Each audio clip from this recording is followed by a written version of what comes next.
Bismillahirrahmanirrahim, në emër të Allahut, mëshiruesit, mëshirbërësit. Telespektatorët të nderuar, Assalamu alaikum wa rahmatullahi wa barakatuh. Paqja, mëshira dhe begati të Allahut qofshin mbi gjithë ju.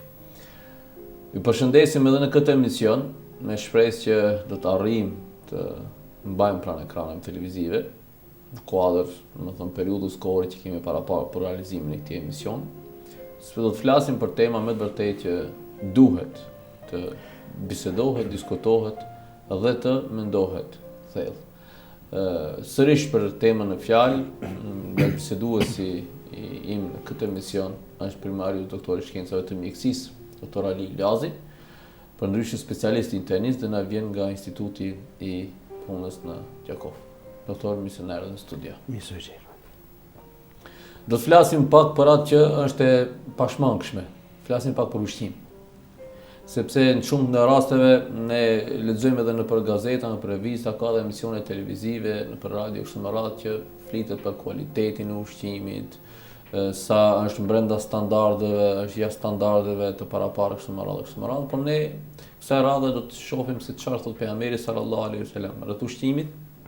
Do të shohim ne ku jemi ne në kuadër të këtij ushqimi, sa konsumojmë ne ushqim halal, sa ne konsumojmë ushqim të shëndetshëm për trupin tonë e kështu me radhë. Bismillahirrahmanirrahim. Ajetet janë decisive të qarta, si bila Allah thot: "Kulu min tayyibati ma razaqnakum washkuru lillahi in iyyahu ta'budun." Hani për ushqimeve të mira që ne ju kemi dhënë, duke falendruar Allah, dhe bëni për atyre që kanë falendruar Allah. Pejgamberi sallallahu alaihi wasallam ka qenë shumë decisiv edhe i prerë në çështjet e ushqimit, kanë qenë shumë i kujdesshëm dhe i vëmendshëm. Ai thot, për shembull, kur nuk ka lejuar që dy ushqime të ngrënë më një herë. Gjithmonë ka hëngrë vetëm një lloj ushqimi. Dhe thot, përzija e shumë ushqimeve krijon materie të dëmshme për organizmin e njeriut. Gjithmonë kur ka hëngrë dy ushqime asnjëherë nuk i ka ngrënë. Domethënë vetëm një. Ka pas kujdes dhe siç e dimë edhe hadithin që i thot edhe Aisha radhiyallahu anha, thotë Aisha, barku është shtëpi e gjitha fatkeqësive. Prandaj keni kujdes që ata ta ndani në 3 pjesë, një tretën me buke, ushqim gjellë, një tretën muj, një tretën le të kenë gjitha këto ku të përzihen. Dhe nuk ka enë të biri Ademit, më të dëmshëm se sa stomaku i tij. Sot mjerisht ne ndodhemi pranë një gjë para kësaj, domethënë kohës bashkëore, si themi ne, ndodhemi para një ushqimit të cilin ndoshta nuk e konsumojnë ashtu ushqim që është i shëndetshëm. Sipas statistikave botërore, 4 faktorë janë kryesor, 4 faktorë të cilët e shkaktojnë smundjen e kancerit, që një për smundje shumë të përhapur në radhën e 2 pas smundjeve kardiovaskulare. Thotë shkaktarët e kancerit janë rrezatimet e dëmshme, mënyra jo rregullt të ushqimit, ushqimi jo si duhet, duhani dhe alkooli. Këto janë 4 faktorë të cilët sot numërohen si faktor rrezikut potencial për smundjen e kancerit, duke numëruar edhe faktorin gjenetik. Pejgamberi sallallahu alajhi wasallam ka pas shumë kujdes edhe sidomos në ato gjëra të cilat shariati, domethënë Kurani ka ndaluar, si është mishi i derrit, ngortësia, për cilët ne kemi pas një emision të veçantë për gjitha ato kemi folë. Nëse marrim ushqimin bashkëkohor, para njerëzit parashtrohet pyetja: pse ky ushqim qëndron ka gjatë? Që ne dim metoda të ndryshme, qumshti më tepër se 48 orë s'mund të qëndroj. Në një vend sa do me qenë i izoluar, por më 48 orë. Sot kemi qumshte të paketuar 2-3 muaj qëndrojnë. Gjëra tjera për të qëndruar më gjatë. Për shkak gjatë kohës dimri ne i përdorim edhe gjëra nga frizi që kanë mbetë e tjerë të re. Të gjitha këto kërkojnë një shtesë aditiv emulgator që quhen në numrin E. Do të thonë jemi pranë ushqimeve të cilat janë të shënuara në botën sidomos perëndimore, në botën amerikane, po perëndimore përgjithësi me E. Dhe po ta hapim pakun, apo ndonjë keksi, apo ndonjë ushqimi, apo qumshtit paketuar, çdo sa gjë do ta shohim shkronjën E. Në çdo vend shihet, ndojmë me kujdes E. Ky numri E vazhdon duke filluar nga nishi, ka arrit deri 1480 e sa. Hulumtimet i bën ndryshme, a thu, çka është kjo E, fjala emulgator, që i shtohet sot ushqimit bashkëkohor. Emulgator faktikisht është një aditiv. Aditiv do të thotë që ja ndron shijen e ushqimit. Ja jep shijen më të mirë, qoftë edhe qëndresën e tij me qëndru më gjatë. Emulgatorët ndahen janë emulgator natural, për fijeve naturale, emulgator kimik, që shtohen gjërave, edhe emulgator të natyrës shtazore. Emulgator që futen të natyrës shtazore në botën perëndimore, ma të shpesh janë derri dhe gjitha produktet e tij. Do thonë krejt komplet hynë. Dhe thundrat e tij hynë komplet. Pasi të përpunohen. Hynë pra gjërat ngordhësirat, edhe hynë të gjitha ato kafshë të cilët janë prej ku nuk u përmend emri i Zotit. Pra gjitha ato që në parim janë të ndaluara sipas Islamit, të gjitha hynë në emulgator. Zhelatinat e ndryshme që i shohin, zhelet ato ndryshme, të gjitha kanë pra yndyrë shtazore. Prandaj shtrohet para nesh pyetja, a duhet të ngrëni këto? Dhe çfarë pasoja kanë? Instituti në pjesën e Ballkanit që është Instituti i Higjienës dhe i ushqimeve dhe organizata botërore që quhet FAO për ushqime, në Sarajevo ka bërë një hulumtim të emulgatorëve. Ta emulgator a thu me qenë substanca kimike të ndryshme, apo substanca të natyrës të shtazore, a thu këta emulgator kanë pasojë për organizmin e njerëzit. Dhe vërtetojnë për shkak me numër kanë dalë sa, emulgator për shkak 200 deri 200 e sa, të fëmijët që ato hepi ato që janë ushqimet e ndryshme natyrale të fëmijët, do të mund të shkaktojnë reaksione alergjike të fuqishme. Në një fëmijë vjen me frymëzarje të mëdha, barkçitje të mëdha, ndodh për shkak të emulgatorëve që ndodhen.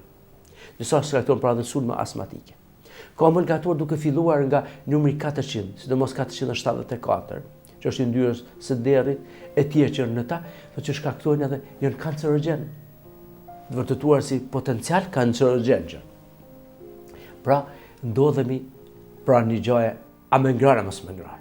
Dhe faktikisht nuk kemi ushqim që nuk kemi emulgator, aditiv.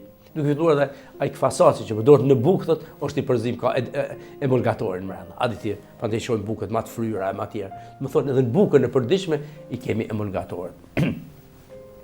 Sa i përket shkollave të ndryshme, duke filluar të gjitha me thebeve shkollat, juridike, shafite, tjerë, shkollat juridike që janë Maliki, Hambeli, gjitha edhe Hanefi, gjitha janë kategori që janë të ndaluar në princip. Për çdo gjë që nuk është e thërë në emër të Allah, çdo gjë përmban yndyrën e derrit. Edhe ngordhësirat parimisht janë të ndaluara.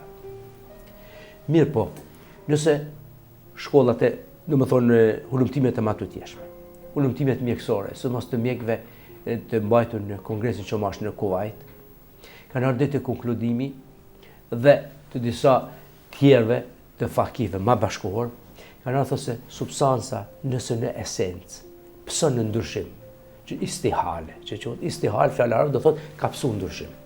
Do të thonë nuk i ka më vetit e substancës parë që ka hyrë. Shembull konkret unë të një sapuni. Sapuni bëhet për yndyrës derrit. Mirë po ta shërben për të lartë, faktikisht ka ndryshuar krejt pamjen e tij. Ose alkoholi vera e cila është kthyer në ufull.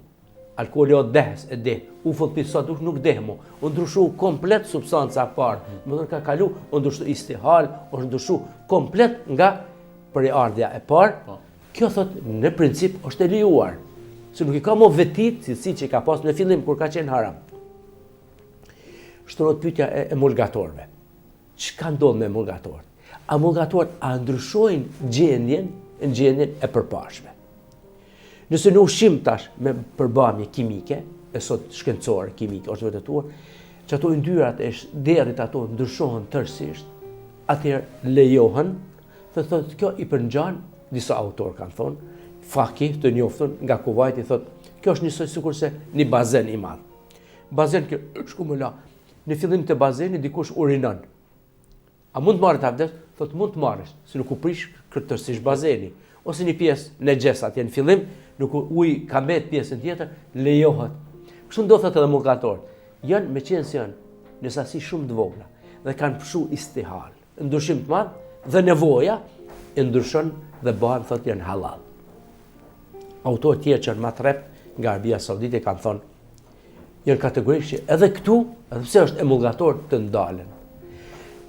Sot duke falendëruar zbulimeve të mëdha të cilët edhe në vendet islame, siç është Malezia, Pakistani dhe Egjipti, thot emulgatorët e tyre i bojnë nga ushqimet që janë të lejuar. Do të thonë, as nga ngortësia nuk ka aty, as nga ushqimi që nuk është shprehur në mënyrë jo halal që themi, as nga ushqimi, domethënë i derri. Kështu që emulgatorët që përdoren sot në Malezi, në Pakistan dhe në Egjipt janë emulgatorë të pastër. Për aty nuk ka kurfar dileme. Tek këta popuj që pra i përdojnë vetë, nëse i përdojnë prodhimet perëndimorëve, ku e të hynë këto, pra ata thot bëhet haram. Se i kanë vetë ato që janë halal. Tek ne që jetojmë botën perëndimore, i takojmë kësaj pjese, kur nuk kemi si të marrim ato ushqime zgjedhje tjetër, tek ne në bazë të pra unanim dietarëve islam medicinal me kongresin që ka marrë Kuvajt, unanim thotë me si bëhet istihal për ne kanë pru vendim që mund është e lejueshme, me që nuk kemi tjetër rrugdalje për përdorimin të tyre. Pra në përgjithësi do të them që emulgatorët sado që kanë edhe efektin, por një gjatë që qëndron ka gjatë, për shembull 3-4 muaj qëndron. Domethënë ai patjetër duhet me këtë mënyrë hymjave që këtyre emulgatorëve si potencial kimik apo biologjik e tjepër, nuk e ka domethënë sikur sa e gjaja e cila është e freskët. Pra këtë mënyrë pra qelizat tona do e mos janë të ekspozuara substancë për të cilat nuk është i mësuar organizmi në mënyrë natyrale. Prandaj sa ka mundësi, domethënë besimtarët, nëse kanë mundësi të largohen, ta çuzojnë ushqimin e pastër, natyral, që prodhojnë, vetë që prodhojnë, ajo është ushqim i shëndetshëm, ushqimi i cili përgjigjet tamam natyrës së njeriu, ndërsa gjitha këto që janë artificiale i kanë edhe pasojat, të cilat ende ndoshta nuk i dimë në detale, por që me siguri janë pasojat të mëdha. Sipas juve, cilat prej ushqimeve janë më të rrezikshme për të konsumuar në këtë drejtim, edhe pse si shtat në vende ku nuk ka opcion tjetër përveç asaj, sepse nëse futemi në një market dhe dëshiron të marrë diçka, nuk besoj që mund gjej diçka që nuk ka emulgator. Dhe është një rrezik ndoshta. Mirë po, sipas juve, cili është më e rrezikshme të konsumohet? Ju e përmend emulgator me burim shtazarak e kështu me radhë, mund të ta zbërtheni me konkretisht me çka? Domethënë emulgatorët që në natyrë shtazore, këta janë më të rrezikshëm. Domethënë që përmbahen brenda në yndyrën e derrit. Këta janë për numrit 400 deri në 474. Këta që përndojnë janë më të rrezikshëm, për shembull në sallama të ndryshme. Shpesh ndodh na shohim pashteta apulës shënon. Po. Mirë po, aty ka edhe gjithmonë nuk e kemi nuk është shumë e pastër. Aty ka gjithë farë përzimje tjera. Që të ndryshme, prandaj sa ka mundësi emulgatorët shtazorë, domethënë që kanë yndyrën e derrit, aty në brim së paku njeriu të largohet ose margarina të ndryshme, butera të ndryshme. Ndërsa dietarët janë unanim, deshta edhe në këtë ma përkujtuar shumë mirë, dietarët thotë unanim. Nëse ajo nuk ka psu ndryshim, është direkt yndyrë, ajo rrepsisht ndalohet edhe tek ne, siç është margarina, llojet e çokoladave të ndryshme, janë çokolada të ndryshme, llojet e disa puterave të ndryshme, duhet disa të djathave që janë të ndryshëm shumë, zdenka të ndryshme. Ato thotë kanë direkt në këto substanca, çokoladë, margarinë, në zdenka të ndryshme, këtu direkt nuk ka psu istihale. Këtu yndyra e derrit është direkt prezente. Ndjat, nuk u ndryshu, prandaj kjo është haram. Kjo ndalen pikë pari thotë është ndaluar. Prandaj këtu duhet më pas shumë kujdes. Këtu nuk ka psu kurfar, këtu nuk ka emulgator, por direkt është të përdor yndyra kaq. Këtu nuk ka psu, domethënë, çat istihal ndryshim mundru nga substanca e parë po. Desha them ndoshta këtu duhet shiqohet a është një firmë që ka standardin halal, edhe pse këtu ndoshta dikush e merr pikërisht këtë certifikat që punon me halal, mirë po ndoshta edhe mund të keq përdor.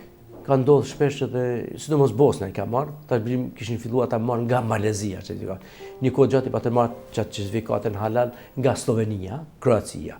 Edhe i kanë marrë ato pashtetet, kur kanë pa në esencë të qytet halal, në ato ka pas përzimje direkt të mishit të derrit konsumit. Pra, nuk je sigurt edhe nga ata prodhuesit e parë, ato nuk ka siguri të plotë. Po mbi gjitha duhet shikohet, nëse ka atë halalin, sërish duhet të preferohet para asaj tjetër që nuk e ka. Sigurisht, për besimtarët.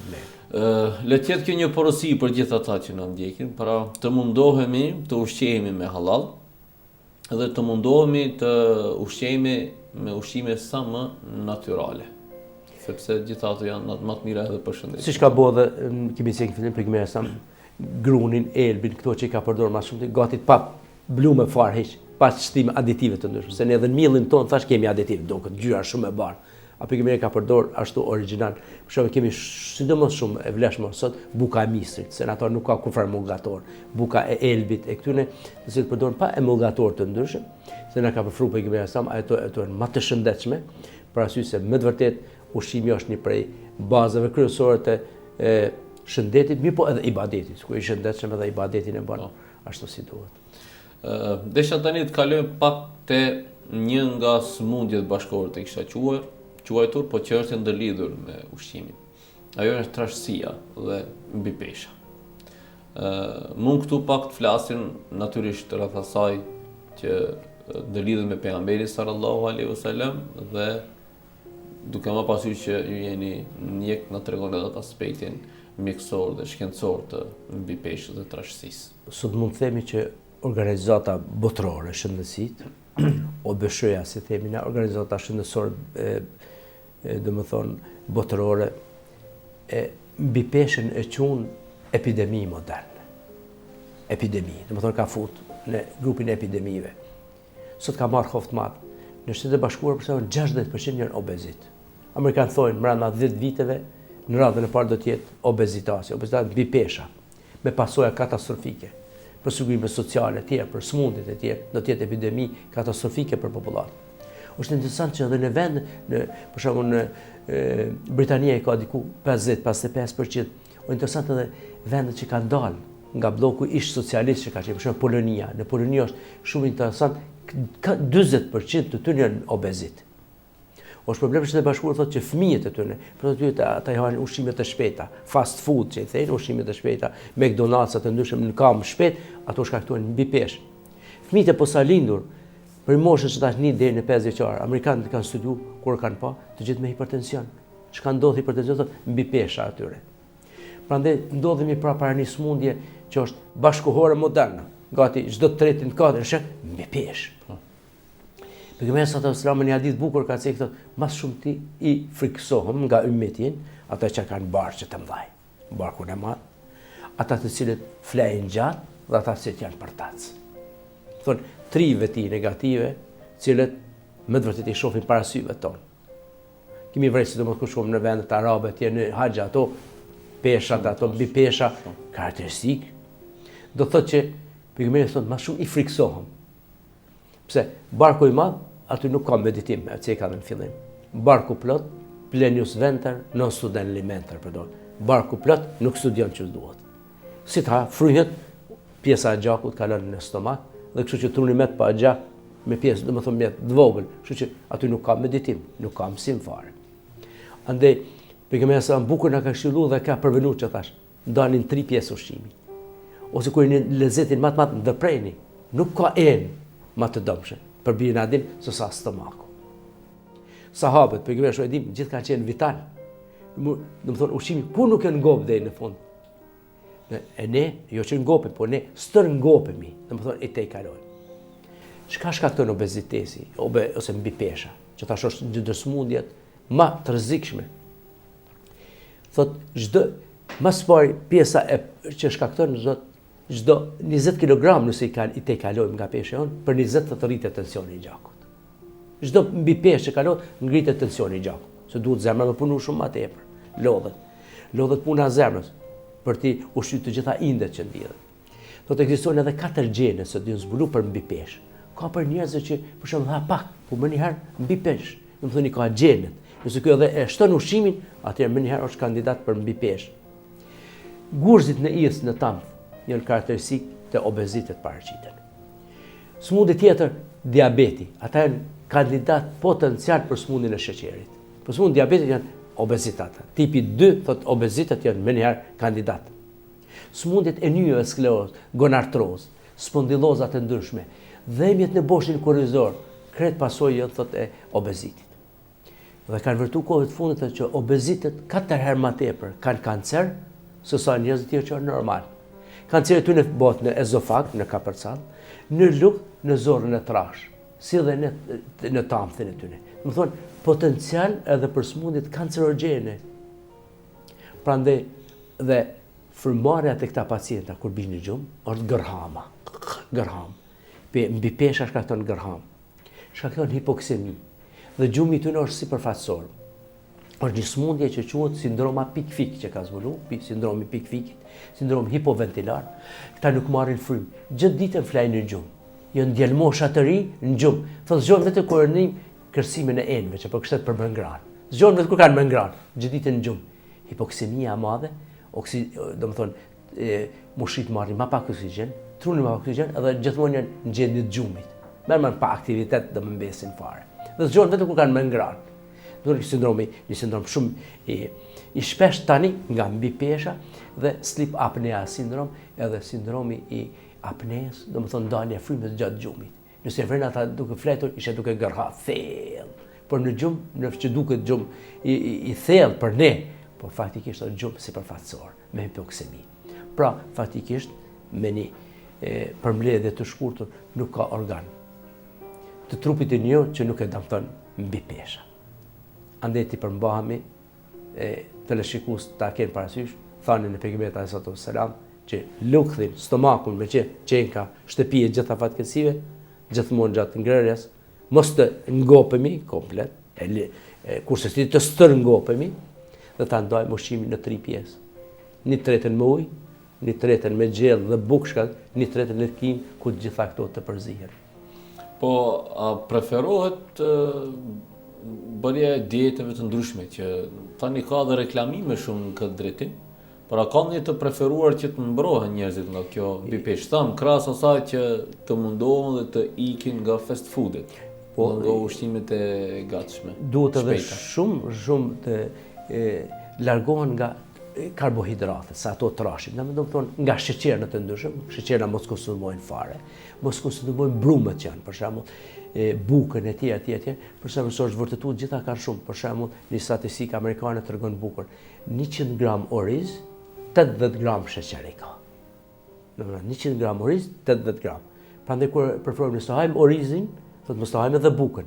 100 gram bukë, një riskë hollë e bukës i ka 50 gram sheqer me atë pirë. 100 gram kompira, patate, i kanë 60 gram. 100 gram makarona këtyne, 90 gram sheqer. E ne mos të harrojmë që përveç aty ne konsumojmë këto sheqer. Ki pa një vjen dikush thotë, "Valla nuk po ha fare, po ku po bëhet kjo peshë?" Nuk bëhet pa ngran fare. Mi bëna gjatë ditës i tejkalojmë kaloritë. Njëri të rrugit mesatar kurrin 3500 kalori ditore. Për shembull ai që kositet aty 8000 sa etj, ndryshojnë varësisht nga puna. Po ne gjatë ditës vetëm në mëngjes i tek 600 kalori tejkalojmë. Një keks aty, një gjim çokoladë, kur përzin gjitha, ato dalin kaloritë shumëta. Do thonë i tejkalojmë. Prandaj secili për ta qenë parasysh numrin e kalorive duke ditë sa. Për shembull kur ha orizin, patatet, këto, ti ha pa, mos përdor dhe bukë njëkohësisht, veç rrit siç e niveleve. Gjithashtu kanë vërtetuar që edhe konstitucioni i njeriut është i lidhur edhe me ushqim.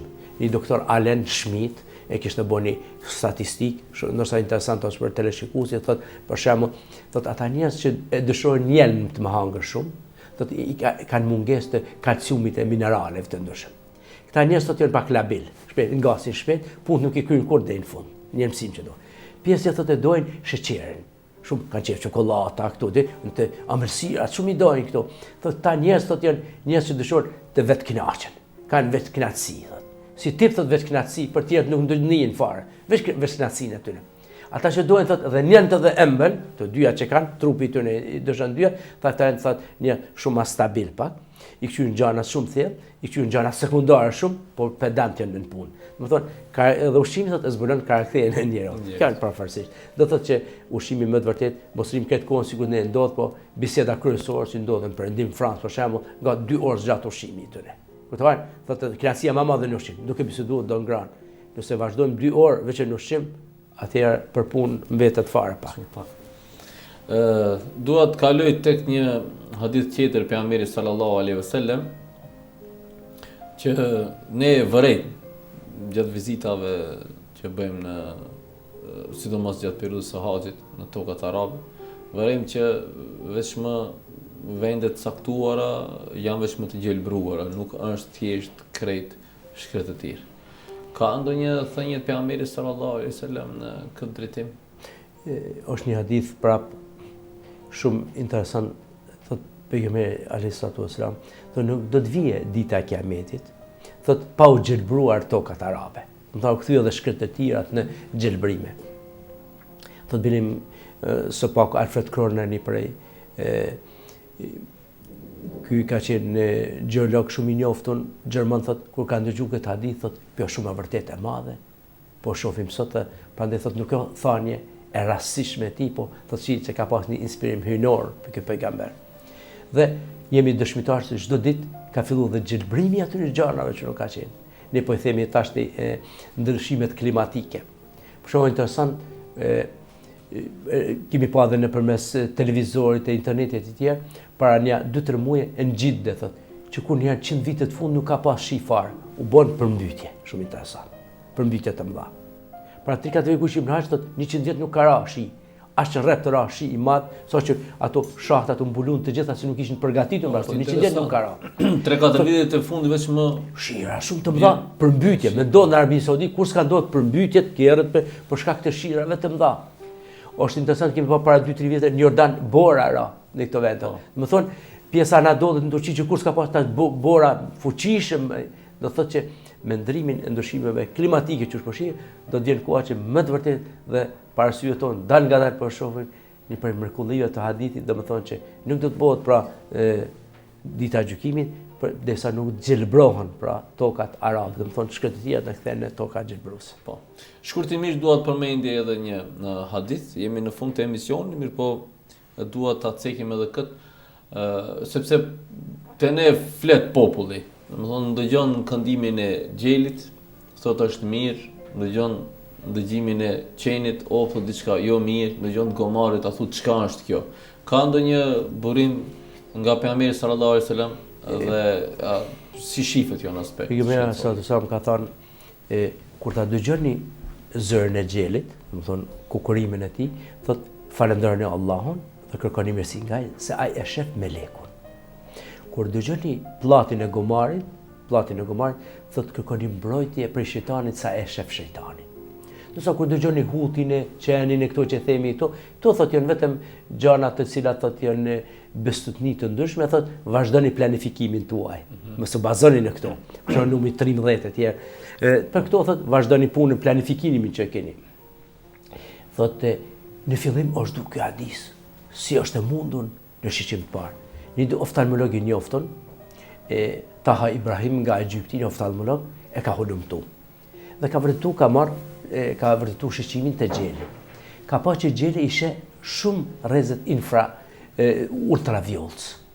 Ultraviolet që syni jon nuk mund të mi pa fare. Nësa gomari thot i shef rrezet infratkuqe, edhe për ne të padukshme. Sikurse tonet, ne ndëgjojmë deri në 20.000 Hz. Mbi 20.000 Hz, lakuriqi ato që kanë, ne nuk i ndëgjojmë fare, hiç po. Më thonë, jemi të kufizuar. Prandaj i ka pa, pra, gomari thot i shef rrezet infratkuqe. Shejtani i krijuar thot nga rrezet infratkuqe.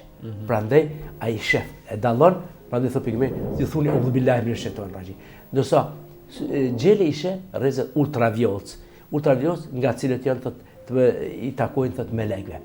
Ndërsa o vërtetu me shkencë, aty ku janë prezente rrezet ultraviolet, rrezet infratkuqe nuk dominojnë, mo largohen. Aty pra ku ka prezencë meleku, shejtani nuk ka vend. Falenderoj shumë që ishit pjesë edhe këtij emisioni dhe që na dha këto këshilla. Faleminderit. Nderuar telespektatorë, falenderoj edhe juve që qëndruat pranë ekraneve televizive dhe me vëmendje na ndëgjuat dhe besoj që shumë gjëra mësuat, duke filluar që nga ushqimet tona deri tek pasojat e ushqimeve jo adekuate pa mbi pesha dhe gjëra tjera që përmendëm. Do të takohemi inshallah sërish në emision tjetër. Deri atëherë, selam aleikum.